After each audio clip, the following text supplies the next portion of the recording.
Então, voltando aqui à nossa aula, veja, como eu ia dizendo, né, e o colega, o João, bem percebeu isso, toda a entrega jurisdicional, ela tem que ela não pode se eternizar, porque se ela se eternizar, veja, ela fica, é aquela chamada vitória de pirro, né?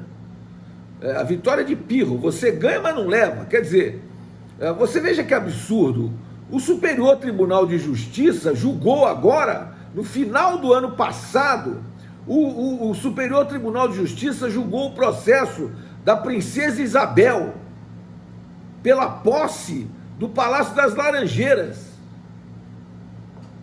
Quer dizer, o STJ decidiu se a princesa e se a família real brasileira tinha ou não tinha direito à posse do Palácio das Laranjeiras, que é o palácio do governo do Rio de Janeiro. Meu amigo, o que eu quero dizer é que justiça que tarda não é justiça. E eu sempre utilizo essa piada para os meus clientes, né? Quando ficar lá, doutor, como é que está o meu processo? Eu digo, então, julgaram agora o da Princesa Isabel, o teu está na fila. Entendeu? É isso. Esse processo da Princesa Isabel era um processo que estava tramitando na justiça desde 1800 e alguma coisa. Agora, faz sentido uma coisa dessa?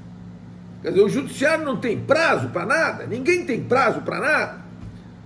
Não, tem que ter prazo. Agora, a execução fiscal tem.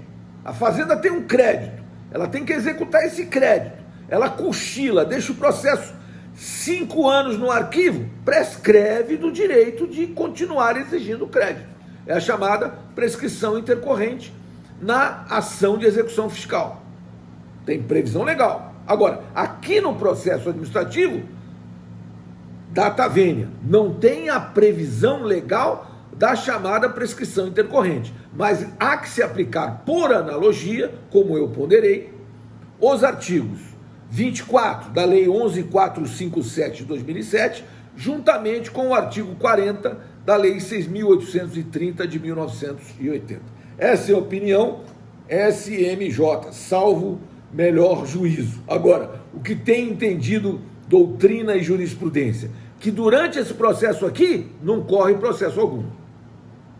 Agora, o que tem entendido doutrina e jurisprudência também, que se você for ao judiciário antes de uma decisão final aqui, você estará desistindo ou renunciando à discussão no âmbito desse processo e vai ter que se conformar com a decisão judicial que lhe for concedida.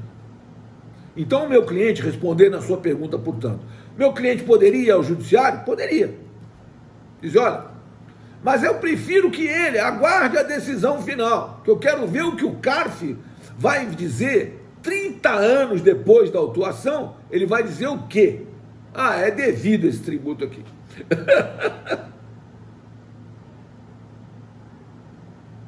E aí sim, aí eu vou para a justiça dizer, olha, desculpe, mas ele tinha que ter tido um prazo para dizer isso. Não é possível que ele pudesse eternizar essa discussão, né? Isso se eu estiver vivo, né, quando o CARF julgar esse processo. Muito bem, senhores, então vejam só. Olha isso aqui. Da decisão... Professor, o senhor tem filho? Tenho filho. Está fazendo direito? Não, então, eu já tenho um filho advogado, já isso. Então Formado em 2011. Ele pega a causa. Pode ser. Eu tenho um filho advogado formado em 2011, só que ele é previdenciarista, ele não é um tributarista. Professor. Diga. Professor. O senhor pode repetir o outro artigo, o senhor falou do 24 artigo... lá da Lei 11.457, o outro... O outro é o artigo 40 da Lei 6.830 de 80, que é a Lei de Execuções Fiscais. Ok, obrigado. obrigado, porque ele cortou aqui, obrigado. Imagina, Felipe, tuas ordens. Muito bem, então, senhores, olha só. Da decisão da DRJ, cabe recurso voluntário ao CARF. Só que a gente vai aqui no artigo 33 da lei, do decreto 70.235/72, e olha o que diz o artigo 33. Ele diz assim, ó: da decisão caberá recurso voluntário, total ou parcial, com efeito suspensivo, dentro dos 30 dias seguintes à ciência da decisão. Tudo bem, 30 dias para recorrer ao CARF. Só que o parágrafo 2º do artigo 33, ele diz assim, olha: em qualquer caso, o recurso voluntário somente terá seguimento se o recorrente arrolar bens e direitos de valor equivalente a 30% da exigência fiscal definida na decisão, limitado o arrolamento sem prejuízo do segmento do recurso ao total do ativo permanente, se pessoa jurídica, ou ao patrimônio, se pessoa física.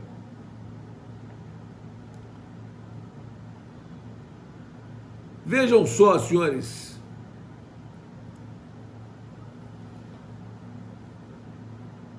Esse artigo aqui, olha como é que é o direito, né?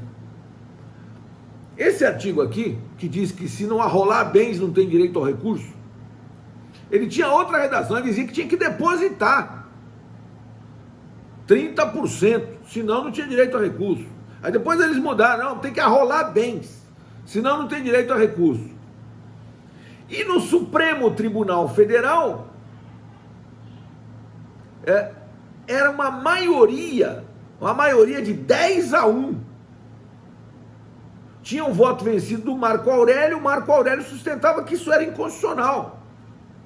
Mas 10 ministros do Supremo diziam que não, que era constitucional. E depois, revendo o voto, num outro processo, muitos anos depois, e aí, finalmente, o Supremo disse que esse dispositivo aqui é inconstitucional. Então, não precisa rolar bens coisíssima nenhuma. Está na lei ainda, mas já foi decretada a inconstitucionalidade desse parágrafo 2º do artigo 33 do decreto 70.235/72. Hoje a matéria está sumulada, tem súmula, não me lembro agora o número da súmula, mas tem súmula no sentido de que em processo administrativo fiscal não precisa... tá aqui, aqui, súmula 373 do STJ, que diz: é ilegítima a exigência de depósito prévio para admissibilidade de recurso administrativo. E aí, tanto o depósito prévio quanto o arrolamento de bens são inconstitucionais, né? Assim como o depósito recursal na Justiça do Trabalho. Vejam, senhores, na Justiça do Trabalho, para a reclamada recorrer, tem que depositar lá um valor em dinheiro. Para o reclamante, não. E aí o argumento que a gente usa, né? Fala assim, não, mas é inconstitucional isso aí. Quer dizer que eu só posso recorrer se eu tiver dinheiro. Se eu não tiver dinheiro, não posso recorrer. Onde está o princípio da isonomia aí? E ela, mas a reclamada tem dinheiro. Não necessariamente. A reclamada pode ser uma dona de casa, numa reclamatória de uma empregada doméstica, uma dona de casa pode sofrer uma reclamação trabalhista? Ou não pode? Pode.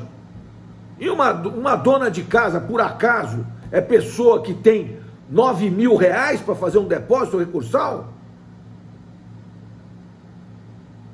Se ela não tiver, ela não recorre.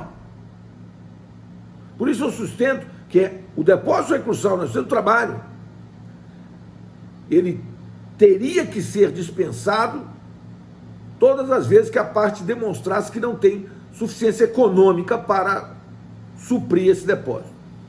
Lógico que uma empresa multinacional tem 9 mil reais, não vai fazer falta nenhuma para ela. Mas para uma dona de casa, data vênia, ela pode, como de resto acontece, normalmente não tem esses 9 mil reais para fazer o depósito para poder recorrer. Então eu sustento que isso é inconstitucional. Essa decisão do Supremo durou 15 anos. 15 anos. Eu sou professor da universidade há 26. Durante 15 anos eu dizia para meus alunos: este depósito é inconstitucional. Só que o Supremo disse que não. E aí, 15 anos passados, o Supremo finalmente mudou a posição, e aí a questão foi sumulada pelo STJ, e aí hoje eu posso dizer: isto é inconstitucional e, portanto, desconsidere qualquer espécie de depósito ou arrolamento de bens para ter direito a recurso. Muito bem, vejam só, se o auto de infração por seu turno for julgado improcedente, ou seja, foi extinto o crédito tributário em primeira instância, nos termos do artigo 156.9, o 156.9 diz: extinguem o crédito tributário, inciso 9. Inciso 9. A decisão administrativa irreformável, assim entendida, a proferida na órbita administrativa, que não mais possa ser objeto de ação anulatória. Esse é o comando do artigo 156, inciso 9 do CTN. Quer dizer, a decisão administrativa extingue o crédito tributário para todos os efeitos legais. Então, você deve discutir no âmbito administrativo. É interessante, porque durante toda a sua discussão, o débito estará com a sua exigibilidade suspensa. E você poderá, então, obter certidão positiva com efeito de negativa, e esse contribuinte não está em situação irregular perante a Fazenda, está numa situação absolutamente regular. Agora, se a decisão de primeiro grau disser que ele tem razão, é ele contribuinte. Tem razão, está extinto o crédito tributário, então haverá aquilo que a gente chama de remessa ex officio, ou seja, a própria Delegacia da Receita Federal de Julgamento remete para o CARF para o reexame necessário. Isso em processos que versem ou que a Fazenda Pública saísse vencida por quantia igual ou superior a 2 milhões de reais. Então, se a Fazenda Pública perder ou for vencida em algo que supere os 2 milhões de reais, então haverá recurso ex officio. Se a discussão for inferior a 2 milhões de reais, não. Essa decisão de primeiro grau favorável ao contribuinte pode transitar em julgado. Pastor, Diga, Felipe. no caso daquela questão do contribuinte não esperar e renunciar e ir para a justiça comum, né? Sei. Lá também vai ter o efeito suspensivo de exigibilidade. Aí é que nós vamos estudar. Veja só, quando nós virmos nós já vimos as hipóteses de suspensão da exigibilidade do crédito tributário, do artigo 151 do CTN. Ora, se eu for ao judiciário, para que eu obtenha a suspensão da exigibilidade do crédito tributário, eu vou ter necessariamente que pedir ao juiz que me conceda uma tutela provisória de urgência, nos termos do artigo 151, inciso 5 do CTN, concessão de medida liminar ou de tutela antecipada em outras espécies de ação judicial. Vou pedir ao juiz que suspenda a exigibilidade do crédito tributário. E aí o juiz vai deferir ou não. Se ele indeferir, cabe agravo.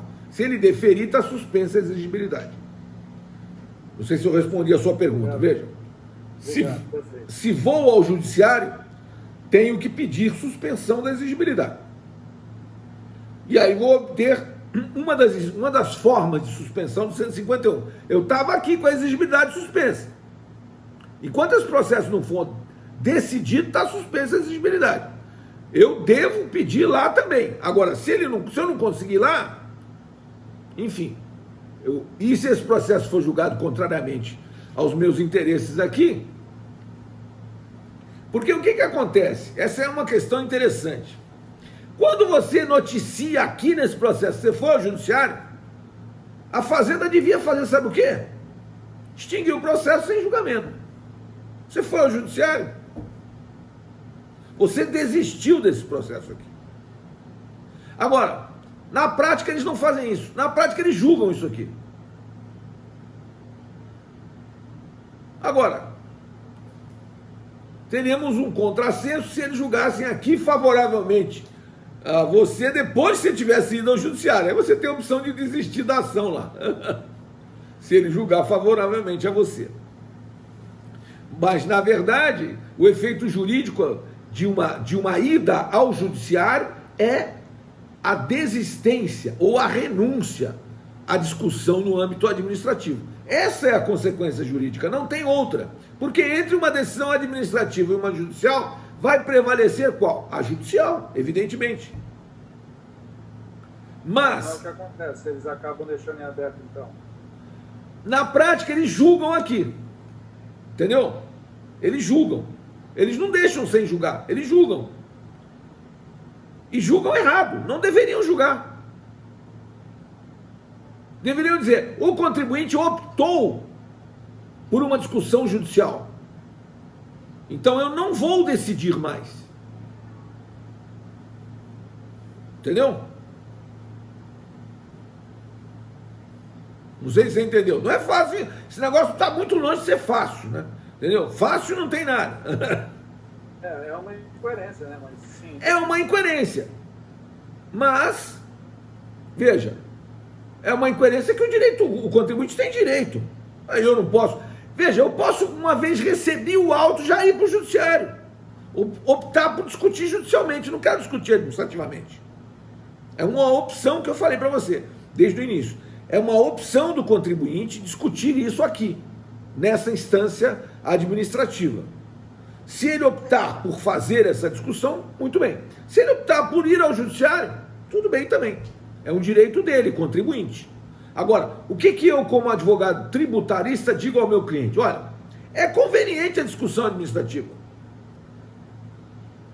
mas não é obrigatória. Não é obrigatório o esgotamento da via administrativa para você ir ao judiciário, não. É uma opção que você tem. Você quer ir ao judiciário? Vamos embora para o judiciário. Nesse caso desse meu cliente com auto de infração de 92, né? Imagine que esse meu cliente já deveria ter ido ao judiciário, mas ele não quer não, ele quer aguardar a decisão administrativa.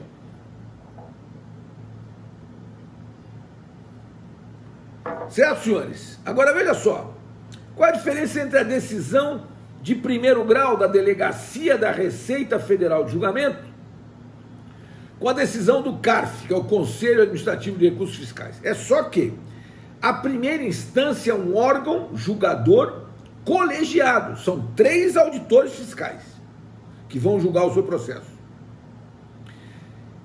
E no CARF é uma turma julgadora que são 3 conselheiros também. A diferença é que no CARF, além do órgão ser colegiado, ele é também um órgão paritário. Quer dizer, existe o conselheiro representante da Fazenda Pública e o conselheiro representante do contribuinte. Então ele é colegiado e paritário.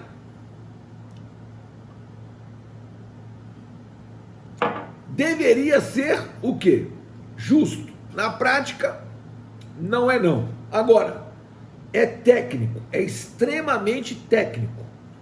O Conselho Administrativo de Recursos Fiscais tem uma técnica muito apurada e um conhecimento muito grande, inquestionável, o conhecimento dos conselheiros em matéria tributária.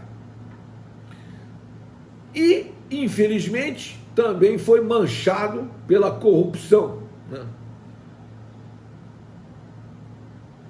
Foram vários os julgamentos do CARF que foram anulados por conta de corrupção. Ou seja, conselheiros comprados a peso de ouro para proferir votos favoráveis a algumas empresas aí. E isso foi objeto na mídia aí. Inclusive estavam envolvidos nesse processo os filhos do Lula, né?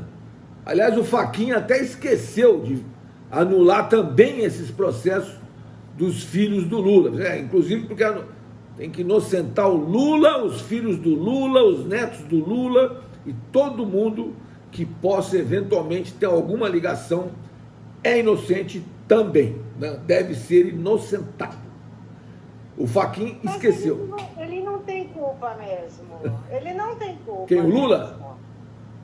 O Collor também não teve culpa, Fernando Henrique também não teve culpa, ninguém tem culpa de nada. Olha só, é o que eu falo para vocês. Olha só, vocês, deixa eu interromper minha gravação aqui, um minuto só, por favor.